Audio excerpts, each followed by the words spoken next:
என் அன்பு மகளே, உன் உயிரின் ஆழத்திலிருந்து வெளிப்படும் அந்த தவிப்புச் சத்தம் கைலாயம் வரை கேட்கிறது. உலகம் உறங்கும் இந்த வேளையில் நீ மட்டும் விழித்துக்கொண்டு கடந்த காலத்தின் நினைவுகளோடும் நிகழ்காலத்தின் வலிகளோடும் போராடிக் கொண்டிருப்பதை நான் அறிவேன். உன் கண்கள் சிந்துகின்ற ஒவ்வொரு துளி கண்ணீரும் வெறும் உப்பு நீர் அல்ல, அவை உன் ஆத்மா சுமக்கும் வலியின் உறைந்த வடிவங்கள். ஏன் எனக்கு மட்டும் இந்த சோதனை? நான் என்ன தவறு செய்தேன்? கடவுள் இருக்கிறாரா இல்லையா என்று உன் மனம் கேட்கும் அத்தனை கேள்விகளுக்கும் பதிலளிக்கவே நான் உன் உள்ளுணர்வாக இப்போது பேசுகிறேன். முதலாவது ஒன்றை நீ தெளிவாக புரிந்து கொள்ள வேண்டும். நீ பெண். இந்த பிரபஞ்சத்தின் ஆதி மூலமே சக்தி எனும் பெண்மைதான். நான் சிவன், அசைவற்றவன். நீதான் இயக்கம். நான் வெறும் உடல், நீதான் அதில் ஓடும் உயிர். அப்படிப்பட்ட பேராற்றல் கொண்ட நீ, சில மனிதர்கள் உன்னை தூக்கி எறிந்து விட்டார்களோ, சமூகம் உன்னை ஒதுக்க நினைக்கிறது என்பதாலோ பலவீனமானவளாகிவிட மாட்டாய்.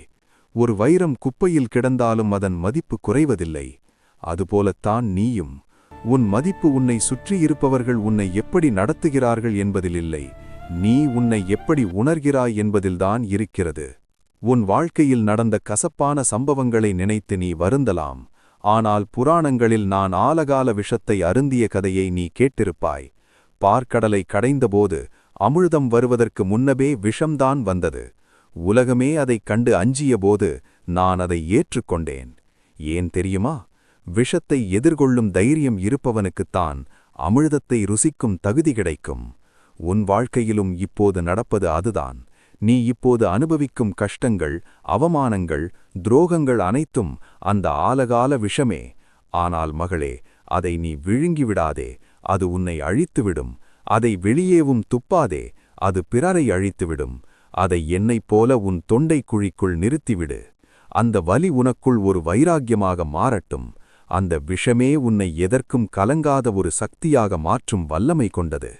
உன்னை யாராவது ஏமாற்றியிருக்கலாம், அல்லது பாதியில் கைவிட்டுச் சென்றிருக்கலாம். அன்பிற்காக ஏங்கித் தவிக்கும் உன் மனநிலை புரிகிறது. ஆனால் தாட்சாயினி அக்னியில் விழுந்து தன்னை அழித்துக் கொண்டபோது அந்த பிரிவு துயரத்தை நானும் அனுபவித்தவன்தான். ஒரு பெண்ணை பிரிந்த துயரம் சிவனுக்கே இருக்கும்போது மானிடப் பிறவி எடுத்த உனக்கு இருப்பதில் வியப்பில்லை. ஆனால் அந்த அழிவிலிருந்துதான் பார்வதி என்ற புதிய சக்தி உருவானாள். அதுபோலவே உன் வாழ்க்கையில் இப்போது ஏற்பட்டிருக்கும் இந்த இழப்பு ஒரு முடிவல்ல, இது ஒரு புதிய ஆரம்பம். பழைய நீ அழிந்து புதிய வலிமையான, யாராலும் அசைக்க முடியாத ஒரு பெண்ணாக நீ மறுபிறவி எடுப்பதற்கான நேரம் இது. பார்வதியை பார். அவள்தான் விரும்பிய கணவனாலேயே நிராகரிக்கப்பட்டாள். அவளுடைய அழகு எரிக்கப்பட்டது. அவளுடைய இளமை காட்டில் கரைந்தது. உலகமே அவளை பைத்தியம் என்று கேலி செய்தது. ஆனாலும் அவள் விடவில்லை. எனக்கானது எனக்கு கிடைக்கும் வரை ஓயமாட்டேன் என்று நின்றாள். அந்த வைராக்கியம்தான் பிச்சைக்காரனாக இருந்த என்னை கூட அவளுக்கு அடிமையாக்கியது. நீயும் இப்போது பார்வதியைப் போலத்தான் தனிமையில் இருக்கிறாய். உலகம் உன்னை விமர்சிக்கலாம், இவள் வாழ்க்கை முடிந்துவிட்டது என்று பேசலாம். ஆனால் நீ உனக்குள் ஒரு தவத்தைத் தொடங்கு. அது காட்டில் போய் செய்வதல்ல, உன் வாழ்க்கையில் ஜெயித்துக் காட்டுவதே அந்த தவம். உன்னை நிராகரித்தவர்கள், உன்னை தூக்கி எறிந்தவர்கள் நாளை உன் வெற்றியைக் கண்டு இவளா இப்படி மாறினாள் என்று வாய் பிளந்து நிற்க வேண்டும். தனிமை என்று நீ பயப்படும் அந்த வார்த்தையை தவம் என்று மாற்றிப்பார். இடுகாட்டில் நான் தனிமையில் அமர்ந்திருப்பது எதனால்? அங்கேதான் பொய்கள் எரியூட்டப்படுகின்றன, நிஜம் மட்டும் நிலைக்கிறது. நீ தனிமையில் இருக்கும்போதுதான் உன்னை சுற்றியிருந்த போலி முகங்கள் கலைந்து உன் உண்மையான முகம் உனக்குத் தெரியும். உன் பலம் என்ன, உன் பலவீனம் என்ன என்பதை நீ உணர இந்த தனிமைதான் சிறந்த ஆசான். பிறர் தோளில் சாய்ந்து வாழ்வதை விட உன் சொந்த காலில் நிற்பதே நிரந்தரமானது. ஒரு கொடி மரத்தை பற்றிக்கொண்டுதான் வளரும். ஆனால் ஒரு மரம் தனியாகத்தான் வானத்தை நோக்கி வளரும். நீ கொடியாக இருக்க விரும்புகிறாயா அல்லது மரமாக இருக்க விரும்புகிறாயா? புனிதவதியை பார். அவள்தான் தன் கணவனுக்காகவே வாழ்ந்தவள். ஆனால் அவன் அவளை தெய்வம் என்று சொல்லி ஒதுக்கியபோது அவள் அழுது கொண்டு மூலையில் உட்காரவில்லை.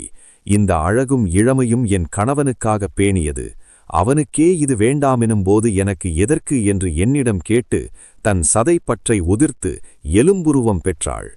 உலகமே அழகிற்காக ஏங்கும்போது ஒரு பெண் தன் அழகை துறக்க வேண்டினாள். அந்த வைராக்கியம்தான் அவளை காரைக்கால் அம்மையாராக்கியது. உன் நிராகரிப்புதான் உன் உயர்வின் ஆரம்பம். உன்னை விட்டுச் சென்றவர்கள் உன் வாழ்க்கை புத்தகத்தில் ஒரு பக்கமே தவிர முழு கதையுமல்ல. ஒரு பக்கம் கிழிந்துவிட்டால் புத்தகத்தை எரிந்துவிடக்கூடாது.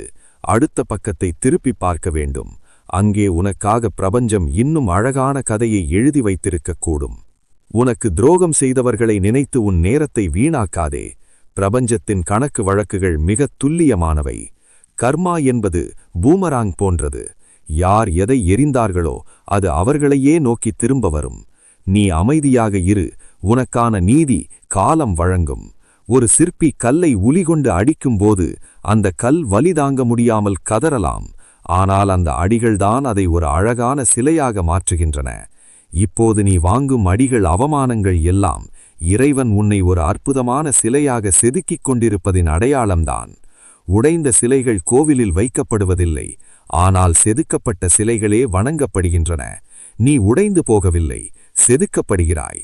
வாழ்க்கை என்பது கடல் அலை போன்றது. ஏற்றமும் இருக்கும், இரக்கமும் இருக்கும். மேலே எழும்போது கர்வப்படாமல் இருப்பதும், கீழே விழும்போது துவண்டு போகாமல் இருப்பதும் தான் வாழ்க்கை. உன் மகிழ்ச்சியின் திறவுகோலை எப்போதும் பிறர் கையில் கொடுக்காதே. அப்படி கொடுத்தால் அவர்கள் நினைக்கும்போது உன்னை சிரிக்க வைப்பார்கள், நினைக்கும்போது அழ வைப்பார்கள். உன் மகிழ்ச்சி உன் உள்ளங்கையில் இருக்கட்டும். நீயாக நினைத்தால் ஒழிய யாராலும் உன்னை காயப்படுத்த முடியாது என்ற நிலைக்கு நீ உயர வேண்டும்.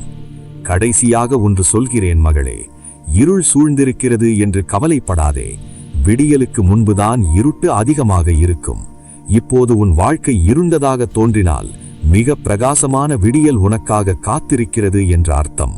உன் நம்பிக்கையை மட்டும் இழந்து விடாதே. உன் நம்பிக்கைதான் உன் சுவாசம், உன் நம்பிக்கைதான் உன் ஆயுதம். எப்போவெல்லாம் மனம் பாரமாகிறதோ, எப்போதெல்லாம் தனியாக உணர்கிறாயோ, அப்போதெல்லாம் கண்களை மூடி உன் மூச்சு காற்றை கவனி. உள்ளே செல்லும் காற்றும் வெளியே வரும் காற்றும் நானே. நீ தனியாள் அல்ல, ஒட்டுமொத்த பிரபஞ்ச சக்தியும் உன் முதுகுக்கு பின்னால் நிற்கிறது. எழுந்து நில், உன் கண்ணீரை துடைத்துவிடு. நீ அழக்கூடாது. உன்னை அழ வைத்தவர்கள் வியக்கும் அளவுக்கு நீ உயர்ந்து காட்ட வேண்டும். அதுவே நீ அவர்களுக்கு கொடுக்கும் மிகப்பெரிய தண்டனை. நீ அக்னி, நீ சக்தி, நீயே பிரபஞ்சம். கலங்காதே மகளே, நான் இருக்கிறேன். உன் பயணம் இனிதே தொடரட்டும். ஓம் நம சிவாய.